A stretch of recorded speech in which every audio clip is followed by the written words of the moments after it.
শীতের সিজনে আমরা বিভিন্ন রকম উপকরণ দিয়ে পাঁপড় বানিয়ে থাকি। আজকে বন্ধুরা আপনাদের সাথে আমি পাকা টমেটোর খুব সহজ পদ্ধতিতে পাঁপড় বানানো রেসিপি শেয়ার করব। পাঁপড়গুলো যতটা মুচমুচে হবে ততটাই কিন্তু টেস্টি হবে। টমেটোর পাঁপড় বানানোর জন্য এখানে আমি 3টে টমেটো নিয়েছি। টমেটোগুলো আগে থেকে ধুয়ে নিয়েছি, গ্রেট করে নেব গ্রেটার দিয়ে। তবে আপনারা কিন্তু টমেটোটা কুচি করে মিক্সারে পেস্ট করে নিতে পারেন মিক্সার থাকলে, তবে গ্রেট করে নিলেও কোনো অসুবিধে নেই।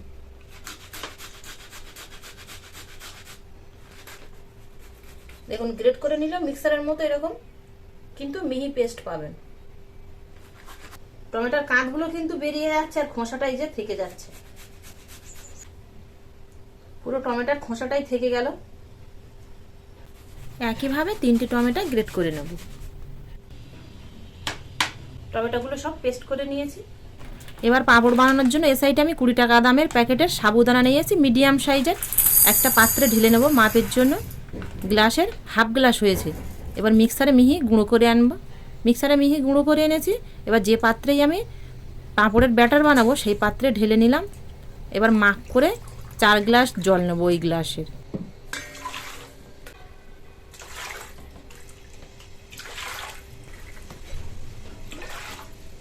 জলের সাথে ভালো করে গুলে নেব।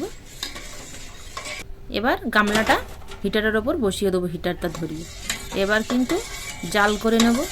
ঘন ঘন কিন্তু এইভাবে নাড়তে হবে, নইলে নিচে বসে যাওয়ার ভয় থাকবে। নিচে বসে গেলে কিন্তু আবার পাত্রের গায়ে লেগে যাবে। কিছুক্ষণ জাল করে নেওয়ার পরে সাবুটা গলে কিন্তু দেখুন বেশ এরকম গাঢ় মতো হয়ে গেছে। এবার এর মধ্যে টমেটো পিউরিটা দিয়ে দেবো। সাবুদানার সাথে টমেটো পিউরিটা খুব ভালো করে এভাবে মিশিয়ে নেব। আর দিয়ে দেবো কাশ্মীরি লঙ্কা গুঁড়ো, পরিমাণ মতো লবণ। পাঁপড়ে কিন্তু লবণটা একটু বেশিই দিতে হয়, তাই একটু বেশি পরিমাণে দেবো। মানে পাঁপড়টা খাওয়ার সময় যেন হালকা একটু হালকা হালকা যেন একটু লবণ লবণ লাগে।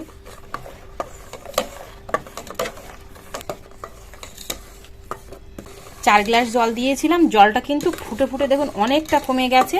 4 গ্লাস জল কমে 2 গ্লাস হয়ে গেছে। আর বেশ দেখুন এরকম গাঢ় হয়ে গেছে। আর খুন্তির গায়ে একটা স্তর পড়েছে, বোঝাই যাচ্ছে। এর থেকে কিন্তু আর গাঢ় করব না, ঠান্ডা হয়ে গেলে তাহলে কিন্তু এর থেকে আরও একটু গাঢ় হয়ে যাবে। সেই জন্য এবার নামিয়ে নেব। পাঁপড় বানানোর জন্য এটা কিন্তু একদম রেডি হয়ে গেছে।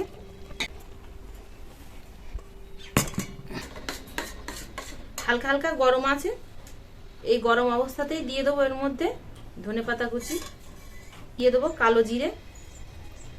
এখানে আপনারা সাদা জিরে দিতে পারেন, তবে টমেটোর সঙ্গে কালো জিরের ফ্লেভারটাই ভালো লাগবে। সাদা জিরের ফ্লেভারটা মনে হয় অতটা ভালো লাগবে না। সব কিছু দিয়ে আবারও ভালো করে এর সাথে এইভাবে মিশিয়ে নেব। এত গরম অবস্থায় কিন্তু পেপারের ওপরে দেবো না, একটু ঠান্ডা হোক। ঠান্ডা হয়ে গেছে। এবার এখানে একটা ডাবুস নিয়েছি, ডাবুসের সাহায্যে কিন্তু আমি পেপারের ওপরে দেব। চলে যাব রৌদ্রে।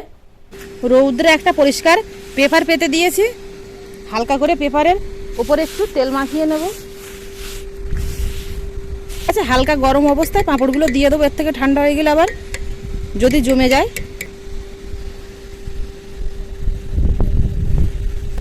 ছোট ছোট করে দেবো পাঁপড়গুলো, খুব একটা বড় সাইজ করব না। ডাবসের নিচের দিকটা দিয়ে হালকা করে এইভাবে চাপ দিয়ে একটা রাউন্ড শেপ দিয়ে নেব। তবে আপনারা ছোট বড় যেমন খুশি সাইজের বানাতে পারেন, আপনাদের পছন্দ অনুযায়ী বানাবেন।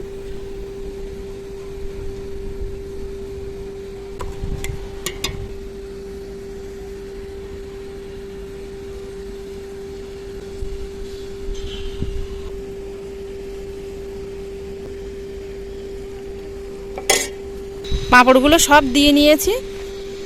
3টে টমেটোয় তাই দেখুন অনেকগুলো পাঁপড় হয়েছে। আর একটু মাঝারি সাইজ করে পাঁপড়গুলো দিয়েছি, ছোট সাইজ করলে আরও অনেক হতো। পাঁপড়গুলো শুকিয়ে যাক। পাঁপড়গুলো দেখুন আস্তে আস্তে এরকম শুকিয়ে উঠছে। আর দেখুন পেপারের উপরে তেল দিয়েছিলাম বলে দেখুন এই যে কানা কিন্তু আস্তে আস্তে দেখুন এই যে পেপার থেকে ছেড়ে যাচ্ছে। পাঁপড়গুলোর ওপর পিঠটা দেখুন বেশ এরকম শক্ত হয়ে গেছে। হাত দিয়ে এইভাবে চাপ দিচ্ছে, দেখুন হাতের গায়ে আর লেগে যাচ্ছে না। এবার পাঁপড়গুলো উল্টিয়ে দেব। দেখুন খুব সহজে এই যে উঠে আসছে। পরের পিঠটা হওয়ার জন্য এইভাবে উল্টিয়ে দেব। প্রত্যেকটা পাঁপড় একইভাবে উল্টিয়ে দেব। আর তেল দিয়েছি তো পেপারের গায়ে, সেই জন্য কিন্তু আর নিচেও লেগে নেই, খুব ভালোভাবে উঠে যাচ্ছে। এইভাবে কিন্তু একে রৌদ্রে পাঁপড় শুকিয়ে যাবে। সব পাঁপড় আর একবার উল্টিয়ে দিয়েছি, পরের পিঠটা শুকিয়ে যাক, তারপরে আবার আপনাদের সাথে দেখা হবে। পাঁপড়গুলো সব দেখুন পুরোপুরি শুকিয়ে গেছে, আর একে রৌদ্রেই কিন্তু শুকিয়ে গেছে। দেখুন উল্টে পাল্টে দিয়েছি তাই। আর প্রত্যেকটা পাঁপড় দেখুন এরকম খুব সুন্দর হয়েছে, একটাও কিন্তু ফাটেনি। দেখুন প্রত্যেকটা পাঁপড় এরকম খুব সুন্দর হয়েছে, শুকিয়ে একদম এরকম দেখুন মরমর হয়ে গেছে, মানে এইভাবে ধরলে কিন্তু ভেঙে যাবে। আর এখন শীতের সময় তো রৌদ্রটা চড়া, সেই জন্য একে রৌদ্রে শুকিয়ে গেল। শুকনো অবস্থাতে পাঁপড়গুলো কিন্তু আপনারা স্টোর করে রেখে দিতে পারেন 1 বছরের জন্য, যখন খুশি ইচ্ছে ভেজে খেতে পারেন।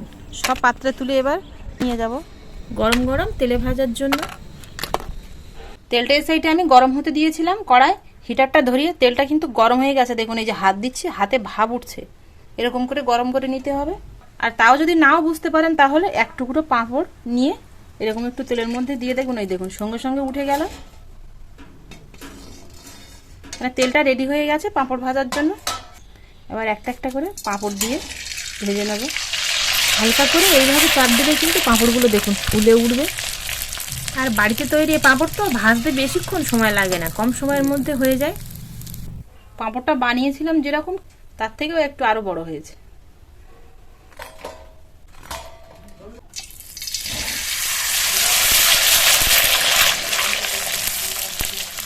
পাঁপড়গুলো ছাড়ার সঙ্গে সঙ্গে ফুলে উঠছে, আর দেখুন কতটা বড় বড় হয়েছে।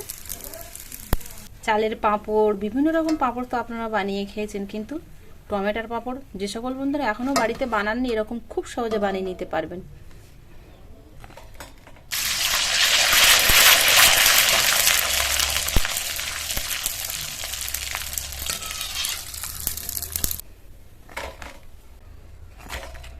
সব পাঁপড়গুলো ভেজে নিয়েছি, দেখুন এক থালা হয়েছে এরকম একদম বউ বউ 3টে টমেটোয়। পাঁপড়গুলো দেখতে যেমন সুন্দর হয়েছে তেমন কিন্তু মুচমুচে। দেখুন এই যে দেখুন মরমর করে ভেঙে গেল। আর ভেজে নিয়েও রেখে 2-3 দিন খেতে পারবেন। এবছর শীতে আপনারা পাকা টমেটো পাঁপড় অবশ্যই বানাবেন। ভালো লাগলে আপনাদের বন্ধুদের কাছে প্রচুর প্রচুর শেয়ার করে, লাইক করে, কমেন্টে জানাতে ভুল করবেন না। নতুন বন্ধু হয়ে থাকলে বেল আইকন সময় সাবস্ক্রাইব করে পাশে থাকবেন।